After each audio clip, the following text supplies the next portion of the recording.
Magandang gabi mga kapuso. Ako po ang inyong Kuya Kim na magbibigay sa inyo ng trivia sa likod ng mga trending na balita.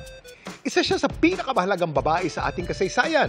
Kaya naman sa kanyang kaarawan nitong Lunes, isang museo sa Quezon City ang binuksan para sa ina ng himagsikan.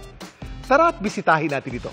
Bilang pagkilala sa kanyang kadakilaan, isang museo binuksan ng lokal na pamahalaan ng Quezon City para sa ina ng himagsikan, si Melchora Aquino o Tandang Sora. Ito ang Tandang Sora Women's Museum. Ang museum ay pinangalan natin Tandang Sora Women's Museum dahil tinitingnan natin si Tandang Sora. Ito ay na-inspire ng kanyang mga virtues nga, mapagkalinga, matulungin, mapagserbisyo, at higit doon din ay ang kanyang katapangan.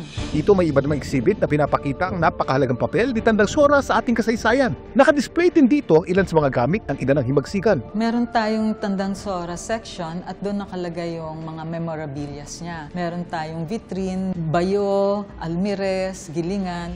Binibigyang halaga rin dito ang naging kontribusyon ng mga kababaihan sa ating lipunan mula noon hanggang ngayon. Historical siya. Nagsisimula ang concept sa babaylan. Mga kababaihan ng araw ay may pagkapantay-pantay sila bago dumating ang Espanyol. From there, umikot na tayo sa mga kababaihan na lumaban sa revolusyon hanggang sa contemporary women's movement. It will be an ongoing recording of our stories. Pero paglilinaw ng pamunuan ng museo, ang kanilang pagbubukas nitong Lunes o sa mismong kaarawan ni Tandang Sora, soft opening pa lang daw. Sa ngayon is by appointment. Kakaroon ng hard opening sa February 19, death anniversary of Tandang Sora. Kuya Kim, ilang taon na ba si Tandang Sora? Kuya Kim, ano na? Kuya Kim, ano na? Noong Lunes, pinagdiwang natin ang kaarawan ng ina ng katipunan na si Melchora Aquino o Tandang Sora. Ang tanong, ilang taon na nga ba siya? Ayon sa isang scholar na si Jean Richardson, January 6, 1836 ang tunay na birthday ni Melchora Aquino. Kaya si Tandang Sora, 189 years na ang tanda.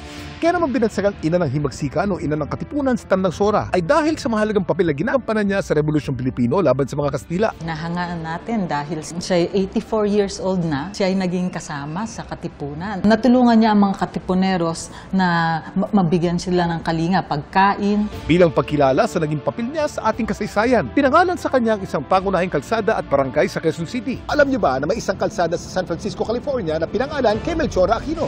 At alam niyo bang siya rin ang kauna-unang Pilipina na tinampok sa ating pera? Bago sina Jose Fallanes Escoda at dating Pangulong Corazon Aquino, si Tandang Sora o Melchora Aquino ang kauna-unang Pilipinang natampok sa ating pera. Ang kanyang mukha makikita sa dating 100 peso bill na ginamit mula 1951 hanggang 1966. Samantala, para malaman ang trivia sa likod ng viral na balita, i-post o i-comment lang, #Kuya Kim, ano na? Laging tandaan, importante ang may alam. Ako po si Kuya Kim at sagot ko kayo 24 oras.